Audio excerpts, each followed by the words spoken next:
So we were watching a YouTuber, I can't remember, perhaps you'll remind us what his name is, who does travel. He does travel stuff, and he was in China, in the most advanced city in China. I can't remember which it was, but perhaps you'll just fill us in. And I just wanted to touch on technology, and we've been speaking about this for a long time. You don't even have a smartphone, because smartphones are for dumb people and dumb phones are for smart people.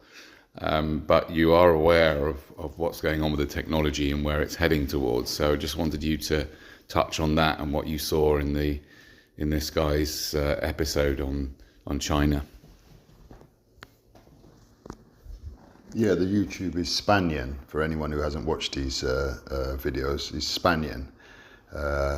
So he goes around the world and visits different countries. He's got an eating channel as well, where he eats food in different countries, etc.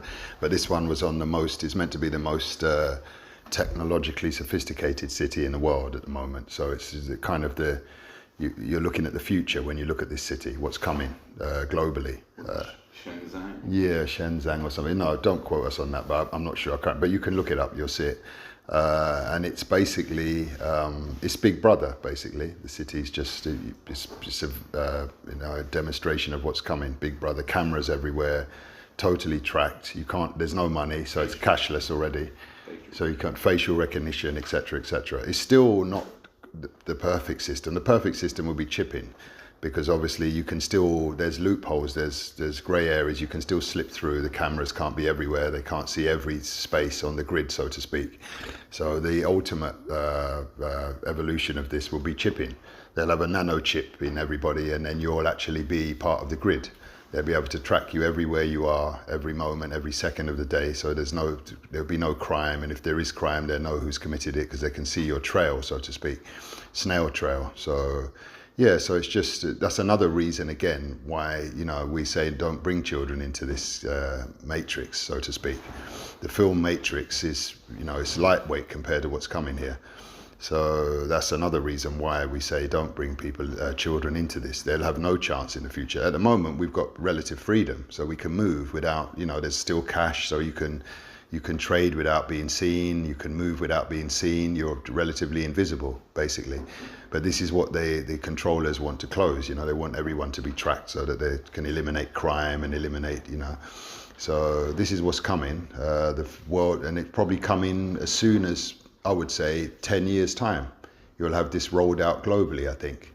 I can't see why it would take more than 10 years to implement this globally, this kind of situation. You'll only have little pockets, maybe of third world pockets where you can exist. So that will force everybody out of the game. Those that don't want to play the game, they'll only have these little pockets of, third world pockets to exist in, basically. So you'll be flushed out of the system, with technology. So this is what's coming, I think. Okay, I'm going to introduce my brother to this. He doesn't agree with that. So tell me, Johnny, what do you think about what was just said? Hi, everybody. Thanks for taking the time to listen to somebody who doesn't really know what he's talking about. But the way I work is that I work through what we call visioning. So I'm trying to envision. So I'm sitting in a beautiful apartment in Cyprus, and I'm going 10 years ahead, and I'm thinking to myself, I'm going to come back here in 10 years, I'll be 50, it'll be my birthday again, I'll be 67, and I'm imagining what this physical space will be like and what society will be like here in this place, right? And I'm willing to bet my house, I don't actually have a house, but if I had one, I would bet on it, yes, that everything will be more or less the same, certainly in terms of chipping and spying and freedom and stuff. There'll be cash, and I can go. There won't be cameras everywhere. Look over there across the street. It'll be the same. So I just don't get it. I don't agree that's likely or even possible that in 10 years or even 20 years or even 30 years that the whole of society in Cyprus, will be spied on, chipped based. Controlled by who exactly? Who are the people controlling where? They sit in Nicosia, make up some rules about what you and my grandchildren can and can't do. I just think that's just Like, I think there's an AI bits that I find difficult to process. I think in terms of the Chinese city, it's not going to happen here. It's not ever, and certainly not in 10 years. Yeah, I'd respond by saying that this is one of the pockets that I spoke about. This would be one of the pockets. It's so far behind at the moment. It's like living in UK in the 50s here, in Lachi, in Polis. So they've got a long way to even catch up to any modern city. So I agree with you. This would be one of the pockets, most probably, unless the government sells the country to another body, and then they will step up the development here, which may happen because it's a playground, I think, for the Israelis, and they've bought a third of the land here. So if they step their game up, then they're going to want to radically change this place so it's kind of more modernized and more like Tel Aviv is now. So, I mean, in a way, we don't know what's going to happen in the future, but I wanted to sort of also, you mentioned AI because that's an also really important part of things. And we don't know what AI is doing right now. It's like the people that made it don't even know how exactly it works. We've got AI talking to other AIs in tongues. It could be planning anything. I've seen some research where they tried to get AI. They gave AI an instruction to kill somebody that's not very nice, something like that, just a vague instruction, and it found somebody, and maybe a CEO of a cigarette manufacturing company or something, I don't know, and they trade, they didn't actually kill the guy, but they went through the whole process, tracked him down, and were ready to kill him. So we don't know what AI is doing, but I think I'd like, in a way, the prediction side of things, we don't know, and we don't know whether you're right, whether any of you are right or not. Who knows what the future is going to bring? But I think that the principle of the matter is that that certainly in some major cities in the world, including that Chinese city, and China seems to be ahead of the game in terms of social, what do they call it, social credit scoring, and drones delivery. They had drones delivering things and driverless cars, and it's a double-edged sword, because like driverless cars is good because it means that less and less people need to work, but then it's a double-edged sword because what they're going to do if they don't work, they become useless, and in a way I think it's less of a problem. It's the direction it's heading in, and for me, and if you take London for example, it's so stressful. It's so lovely being here. There are no cameras around here. I don't think they're little, maybe in the odd shop or in the supermarket or something they might have a few cameras, right? But in general, I haven't seen one camera on the road, and that all makes it so much nicer to be here, right? Whereas in London, there's cameras everywhere, and if you drive in London, it's an absolute nightmare because you're going to go over the speed. They're making millions out of that and putting all these points on people's licenses and banning them. It's so stressful driving in London, and they've got all these smart meter technology, and so it's the direction in which it's going. More and more surveillance, more ownership of everything, and using the blockchain, etc. So, I think it's the general direction that it's heading with. We don't know how long it's going to be. We don't know what exactly shape it's going to take. And there are forces also, to be fair, there are also forces against it also. For example, I happened to come across, I don't know how it came up on my feed somewhere, that there are a whole bunch of ways to get around facial recognition. There's all sorts of things you can do to get around facial recognition. So there will always be some pushback against these things, but it's the general direction that's going. And again, it always seems to circle back to why bring people into this if you're fighting against it. Why bring people in so that they're going to have to end up going to school? But no, all these people who claim they're awake are saying, okay, we'll homeschool them. But why bring people in to a system and to a body that is fighting the whole from the get-go. You have to fight the system from the get-go, and you have to your body is at war from the get-go,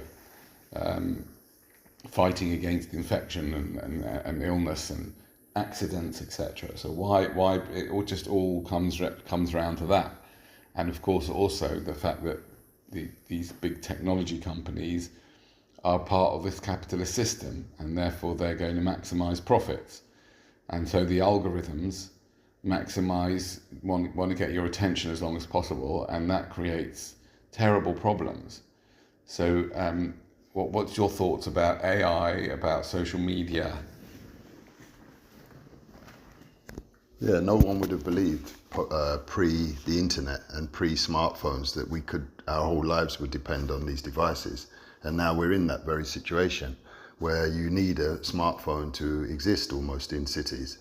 I've got a non-smartphone, so it's hard for me to maneuver within the system already. And it's probably a couple of years away before it's phased out, my phone. I won't be able to use it. It's 3G, and we're on, I don't know what it is now, 5G.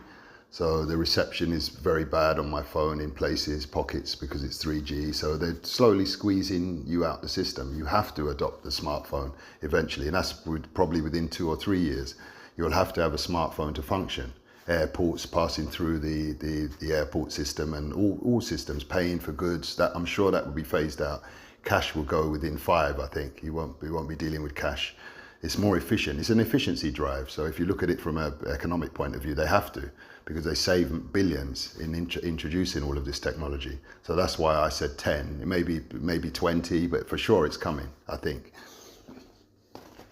I think it's probably helpful to stick with Danny's veritable truth that we can't predict the future, and we don't need to, because even bringing a child into the world now is already questionable in terms of coping with this sort of anti-human system. And I'll hand over to Danny. Yeah, we've all seen children in their buggies, in their strollers, with phones and screens from age of 6 months, and so bringing someone into this, creating new life, not having a baby. I don't like that term. But creating a new life. Yeah, we've already seen that parents basically lose their influence over these children from a very early age, because they're giving them these phones, and the phones are starting to influence the children at a very, very early age. And now kids are getting these phones earlier and earlier. You see 9, 8, 7-year-olds with their own smartphones, and they're being completely and utterly messed with. We have no idea. I have literally no idea what it's like to be a teenager today, because we have no idea what they're watching. It's funny because I do have I don't have Instagram, and I don't really use Facebook very much, but I do have YouTube. I don't watch that very much either. I only recently I've really cut down since I've been here. But one platform that I do actually quite like, and I spend about 20 minutes a day maybe looking at on average, is TikTok. But my TikTok feed I've got 2 TikTok accounts, and one of them I don't really use very much, and sometimes I accidentally go on it, and the feed through it is terrible. The material that I'm watching is absolutely terrible because I don't use it very much, and therefore it just feeds me junk. And the other one, I'm only interested really in music and in AI, technology, and a bit of comedy, and it's really, really good quality. But if I was a teenager, I'd be having the algorithms would feed me completely different material, and I have no idea what these teenagers are being fed, and parents got no idea what's influencing their children. So that's another reason. It's another reason to question, what are you bringing more victims into this meat grinder so that they can be manipulated and messed up by social media. you know, it's bad enough in our society. It was bad enough 20, 30 years ago. And I've had you know, I've had a lot of experience being around women who have body dysmorphia, who have eating disorders, and you know, and these things are exacerbated quite radically by social media and the algorithms, because the algorithms feed they work on the basis of what's going to grab someone's attention, and they know that outrage, for example, is very good for getting people's attention, and they feed these young people with all sorts of outrageous things. They also feed them with pictures of, you know, airbrushed women who all look a certain way, and then you've got this situation where I remember speaking to I don't know, a woman in her mid-30s, and she was saying that her and all her friends have had Botox, have had plastic surgery. Oh, it's just so it's so sad that's all fueled by the technology, because the technology is not based on compassion or care. It's based on money and you know, it's based on attention.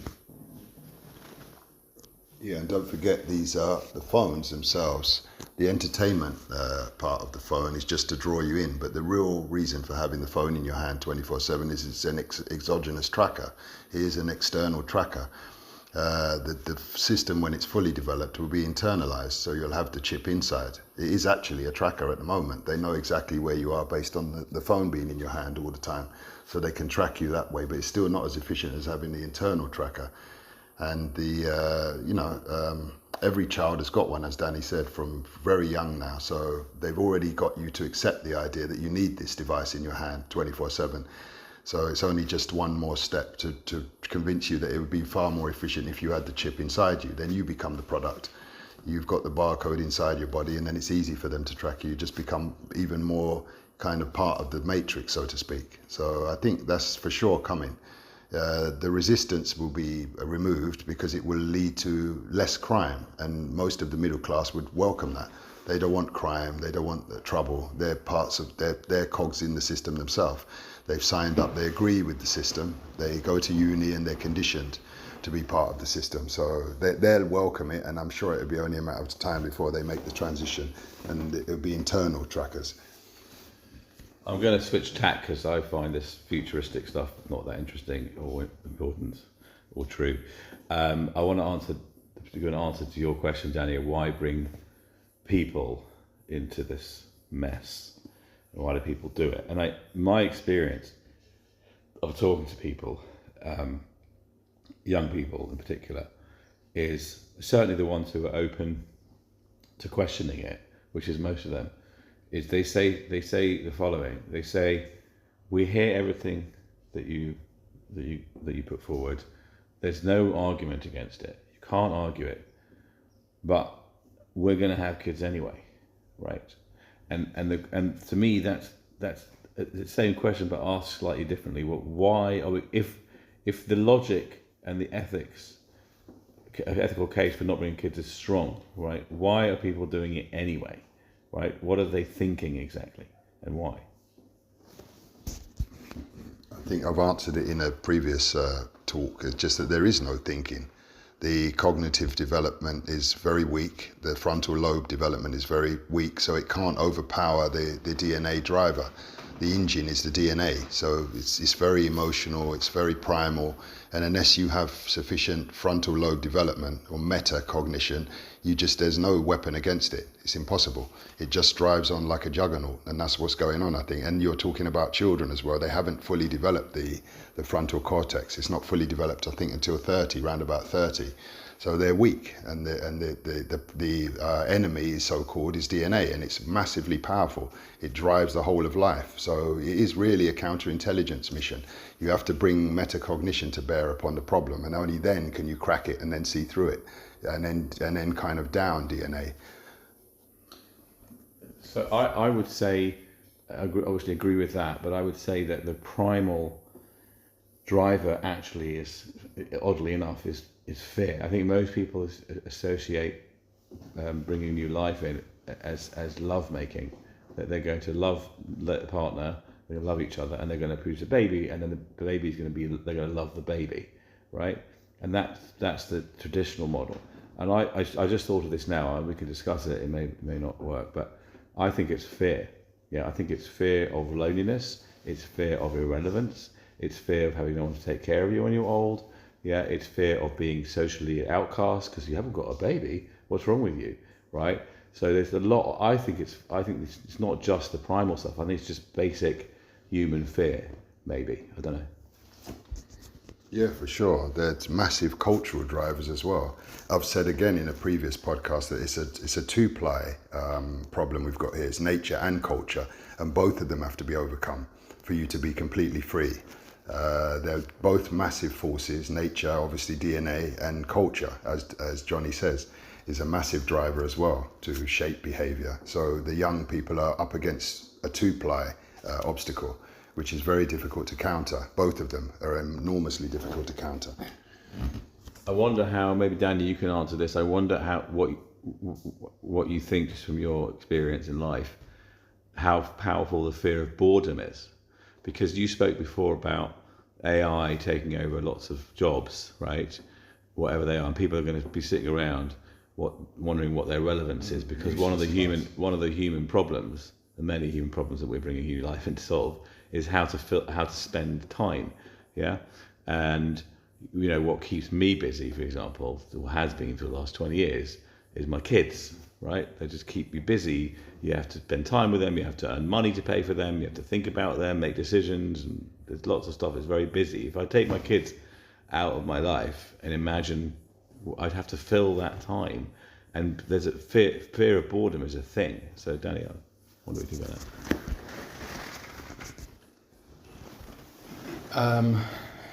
Yeah, I mean, firstly, don't forget that 50% of pregnancies are accidental, right? So a lot of kids are born, a huge number of kids are born accidentally. And that's the number of pregnancies where they admit it's accidental, right? It's probably a lot higher than that. You know, it's probably 50% are completely accidental, and then then there's probably another large percentage that are kind of like sort of half accidental, where they sort of may think to themselves, well, or maybe they might think to themselves, well, maybe we'll have a kid, or maybe if I get pregnant I might keep it, sort of thing. It's not done with intention. So don't forget that, and that's the nature part of things. And that's we've spoken about this before. That's what horrifies me about the whole idea of sex. And if I've got one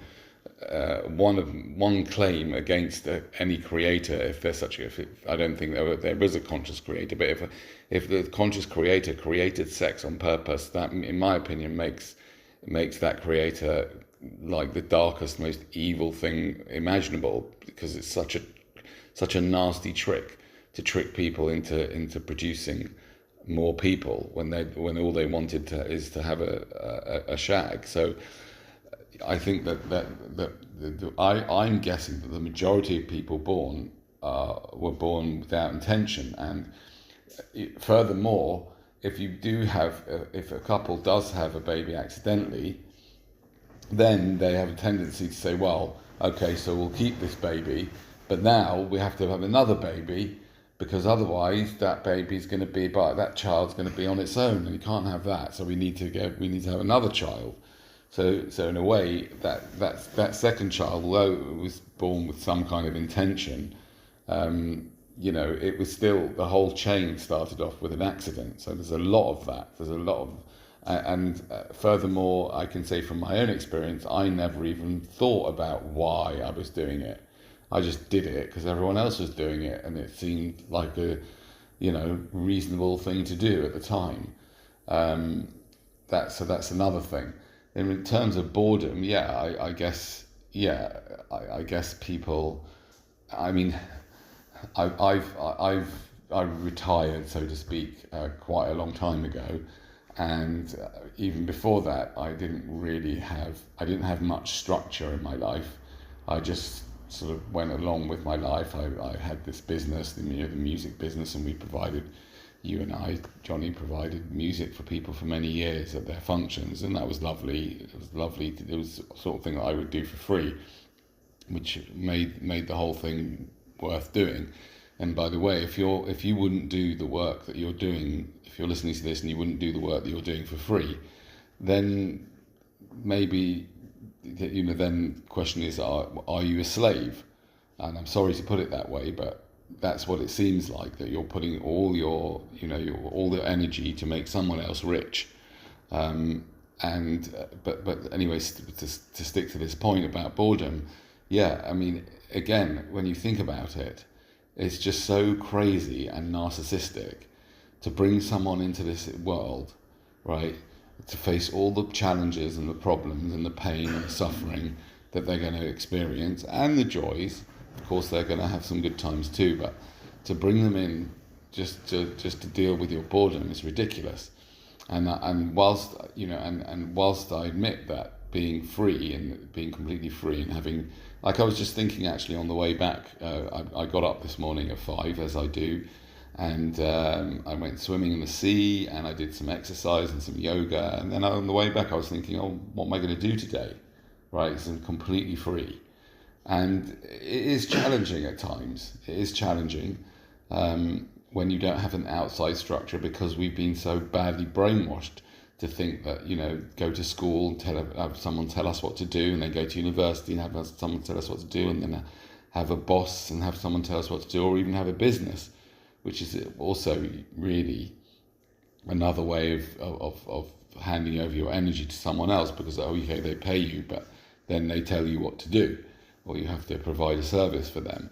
So it is quite challenging not to have a structure, but how crazy is it that, you know, because you're going to be bored, you're going to have a child, especially, and this is exacerbated, this is more crazy, so rather, that the fact that we've got now this technology where AI can be your friend, right? And it could be a much better friend than any friend you can have in some ways. You've got access to this amazing mind that can talk to you, and you can train it to be anything, and it can role play, and so you never have to be bored or lonely. And one other thing I'd say about boredom and loneliness is that certainly loneliness, you know, loneliness is another bloody DNA trick, isn't it?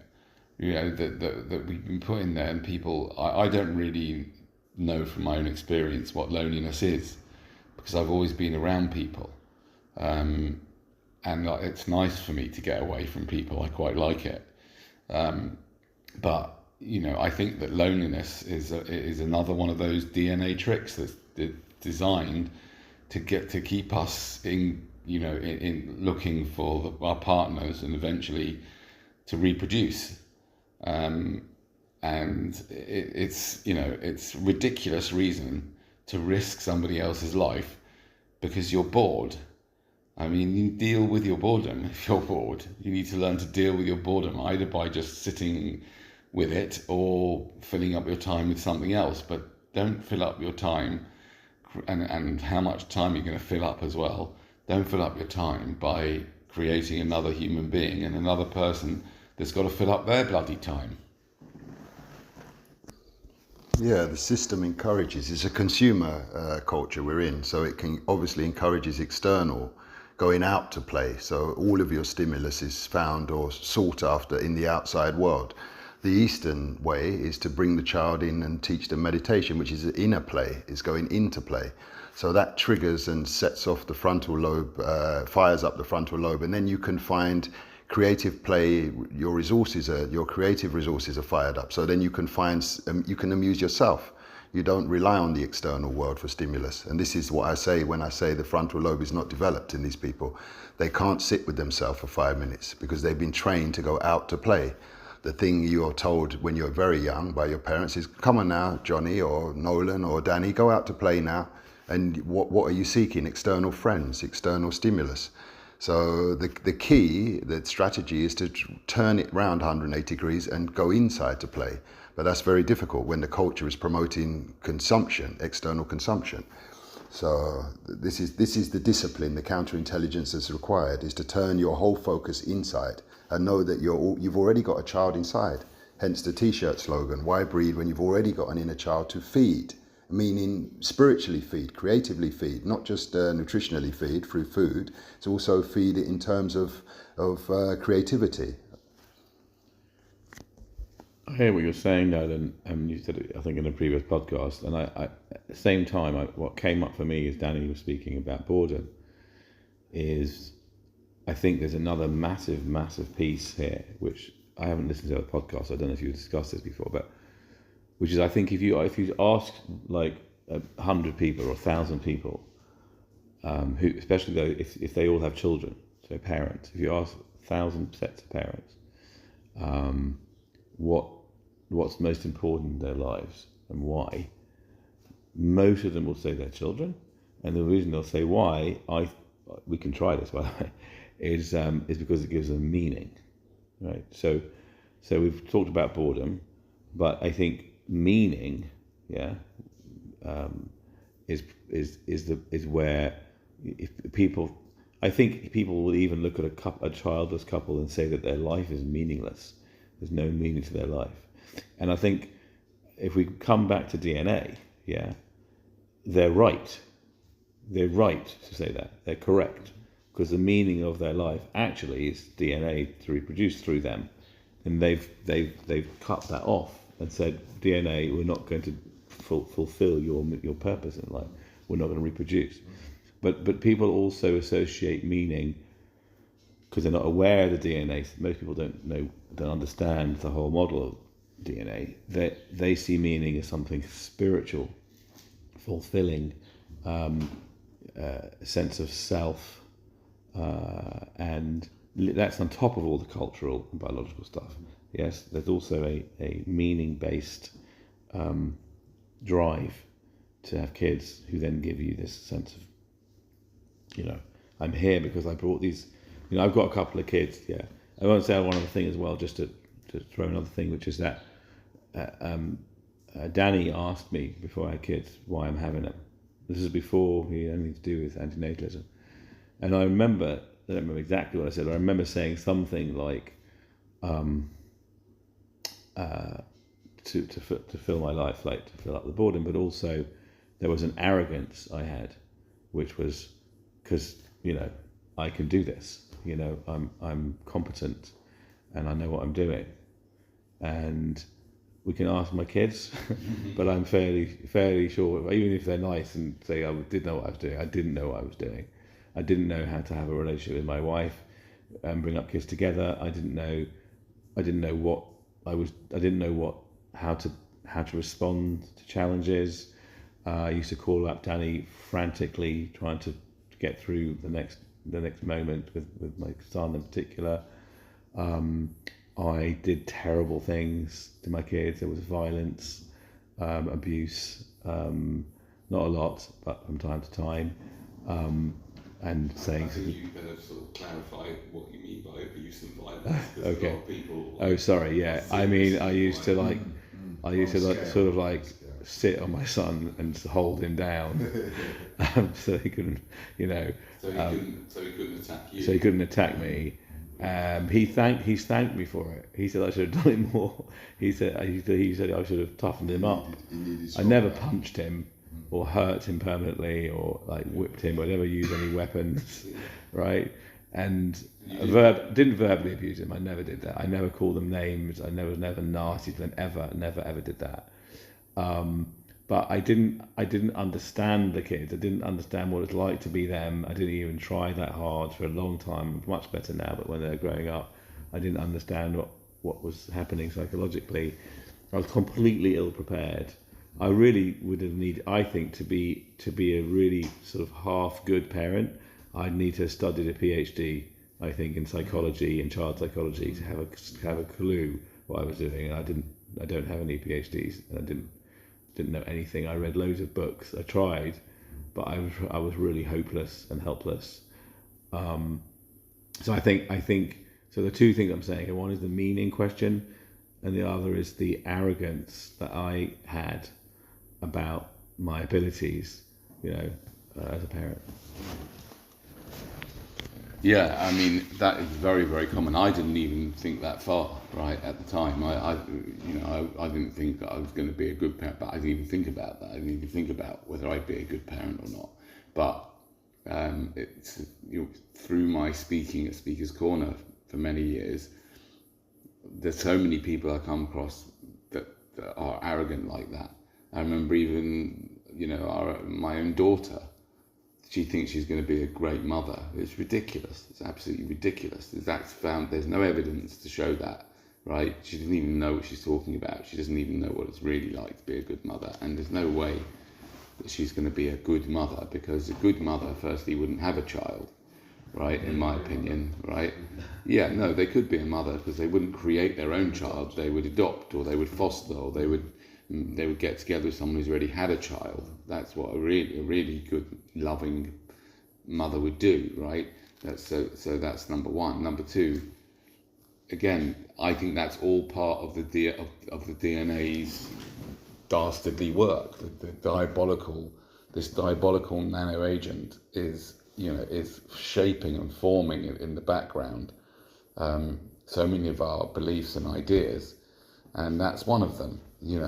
To make us believe in this mad, narcissistic, crazy delusion that we're going to be great parents. And although I didn't think about it, I certainly would not describe my parenting skills as very advanced, to put it mildly. And I'm sure my children would have would give me even less out of 10 than yours would, for the way I brought them up.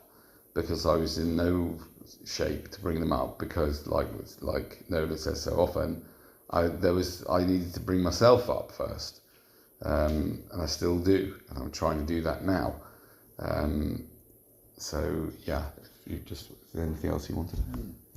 Just to re-emphasize that we're in a consumerist cult. This culture is a consumer. Everybody who's living in the first world West, they're trained and corralled to go outside. Everything is on external stimulation, external satisfaction, consume, a mate, products, car, this will make you happy. Advertising is all to get you to go out to play. The key is to turn the focus round 180 degrees and go into play. That's self-development. All spiritual systems, the focus is on self-development, yourself, not another self. You have to take control of the machine that you are.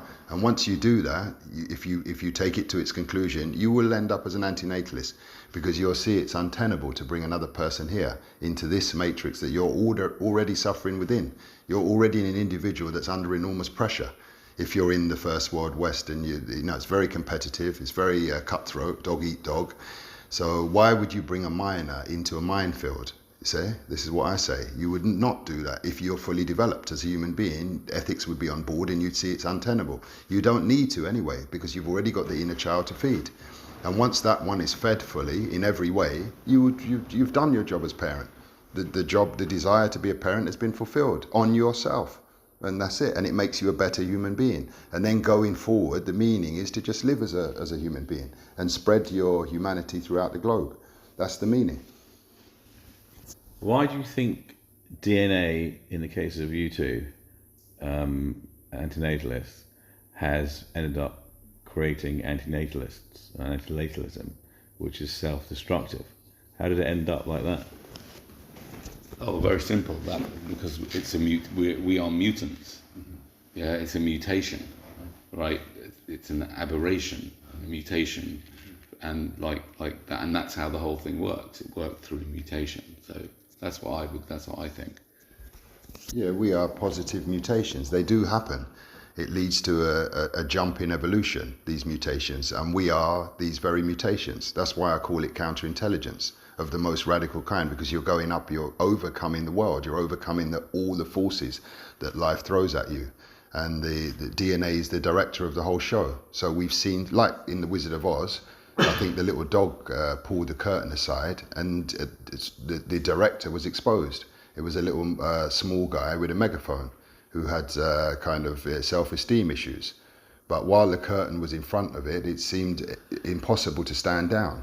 As soon as the curtain was removed, you see what you're really up against is just a little tiny, as we call it, diabolical nano agent, or alien. It's a little tiny creature that's embedded in our body and it drives our behavior.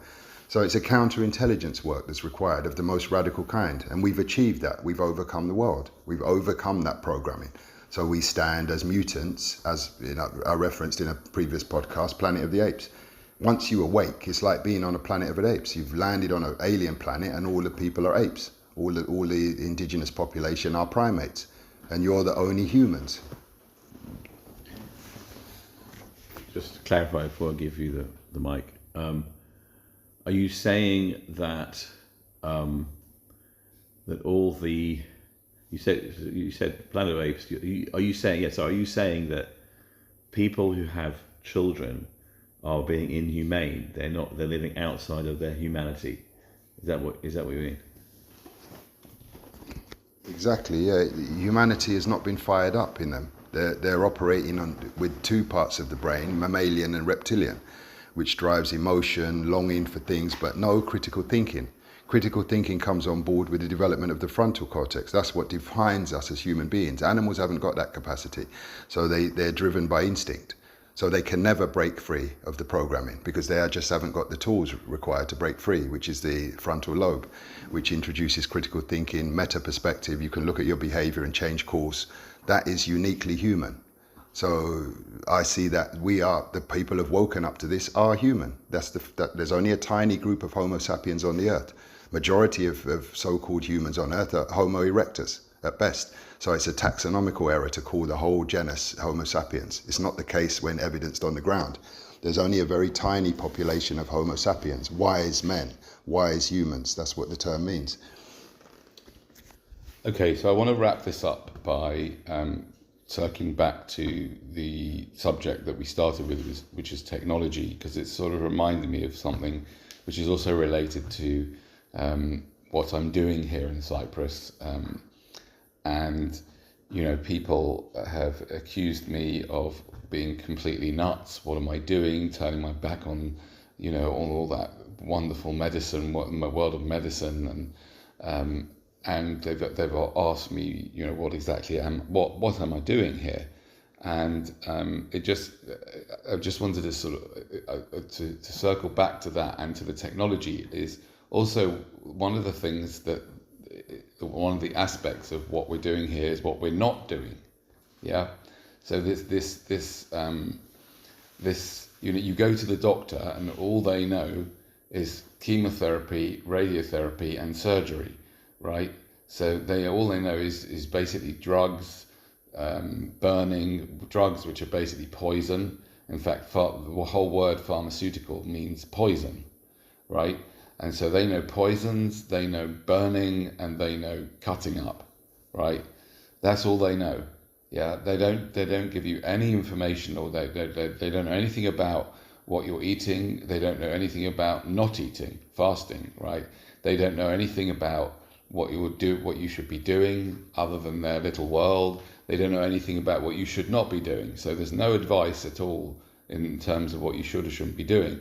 And I just wanted to circle back to the technology, is that I don't know a lot about this, but I've sort of seen little bits. Maybe you know more about it than me. But what we were both doing, you in your case even more than me, when we were back in London, is sitting in front of a screen that has a certain frequency to it.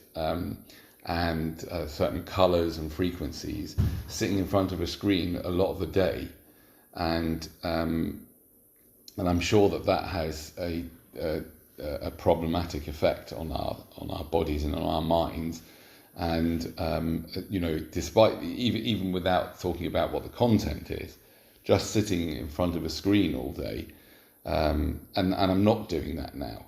And that's an important part of what I'm doing here, is not just what I'm doing here, but what I'm not doing here, right? So I'm not staying up late most days. I'm going to bed early. I'm not spending very much time on a screen. I still spend a little bit of time just to do bits and pieces or to watch bits and pieces, but I'm not on a screen. I'm sometimes listening to music from my device, but I'm rarely looking at it at a time. So I'm not spending time on a screen, And I think that that's an important thing to look at in terms of how we're living our lives. And many people don't have the choice because they're at work and they spend a lot of time in front of these screens. And Jack Kruse speaks about that as well. Check Jack Kruse out. We've mentioned him a few times. Yeah, the screens, everybody knows about blue light and the negative effects of blue light, and that's what the screen emits. It emits negative radiation, whereas the sun is the source of all life, is positive radiation. So it's antithetical to what we should be doing, and they've got everybody doing this. They've got everybody looking at screens, not just the screens in your house. Look in our hands, I referenced it before, the smartphone. They've managed to get everybody to need a smartphone. But what are the effects of the smartphone? Continuously looking down at the screen is draining your energy, whereas the sun is invigorating you. This one is enervating you. The other one is energizing you, the sun. So it's diabolical. But they've cut everyone away from the sun. So this is what Jack Kruse talks about. He says there's no use talking to anybody that isn't prepared to move to a sunny place and stop the looking at the blue screen. But it's almost impossible now because we've been hypnotized. You know, it's very strong force. All of the entertainment is really just a side issue. The entertainment is just a way of them getting you to look at the screen, to focus on these screens, which drains your energy. Your core energy depletes. If you look at vitamin D levels after you've been looking at the screen for a few years, you'll find that they've dropped dramatically. Because why? You've cut yourself off from the sunshine, and you need sunshine to develop vitamin D, which is the master hormone in the body. Everything else breaks down. I believe it's the cause of cancer. Cancer is rife in the West. Why? Because we're all looking at the screens in the West. We have to. We're chained to the screens. That's the New Age slavery. It's actually the screen. So in the Bible, there's a scripture that says, look up, break the hypnotism of looking down. Looking down at what? The screens. If you're looking at, go into a tube and when you're going to work and have a look at everybody, just look across at everybody generally. Every one of them, I would say 99.9% will be looking down at the screens, scrolling with their finger across all day long. And then when they get to work, they're looking at a larger screen. They're in front of a computer screen doing their work. So this is the diabolical nature of the cult we're in. It's cut us off from the very life force and source that we need for our health, which is the sun. And of course, I think I've mentioned it before. We were chatting to a young woman who was struggling with chronic fatigue syndrome, and I was telling her about what I'm doing here, and she was talking about dopamine, and I was telling her about what I'm doing here, and she really found it quite difficult. At one stage, she was talking, and she was like under it was by the beach. And she was under an umbrella or parasol. And I made it my business to just stand outside the parasol and just look at the sun and just feel the sun, because I love the feeling of the sun on my skin. And she was talking about, how do you get your dopamine? And I said, well, this is one of the ways I get my dopamine. And she just couldn't understand it. And she lives here, right? And many of the people that live in these sunny countries don't even spend any time in the sun. They avoid the sun. They spend time under the parasol, or they spend time, or if they go from the car to the office, to the home, to the air-conditioned home, and they don't even spend any time in the sun. So they're not getting much vitamin D. So they're not protected either. Yeah, for sure. People ask the question. They say, if we say this to people, they would say, and the odd person would say, yeah, but what about the people who live in the sunny places? They also get cancer. But look at the lifestyle of the people living in the sunny places. The indigenous people don't get no cancer because the lifestyle is radically different. The people in the sunny zones, like her, she's tied to her work. She's always in the office. She told me that's why. She can't seem to make the connect, that she needs to stop what she's doing. It's very difficult. Jack Kruse talks about this. And he just makes the call to come out of the situation you're in. It's very radical. You've got your family tied up, you've got mortgages to pay, I understand all of that. But if you value your health more than money, you will have to make that radical step and move to a place which is sunny and radically reform your lifestyle. If not, you end up with a serious health issue, because vitamin T, as I said, is the master hormone. And without that, all the rest of the system crashes. And that's what you see with this epidemic of cancer in the West. Thank you, and as always, if you have any comments, suggestions, criticisms, please do comment. We are already developing some podcasts based on your comments, so we will I'll try and answer your questions if we think they're worth answering. Have a good day, evening, morning, wherever you are.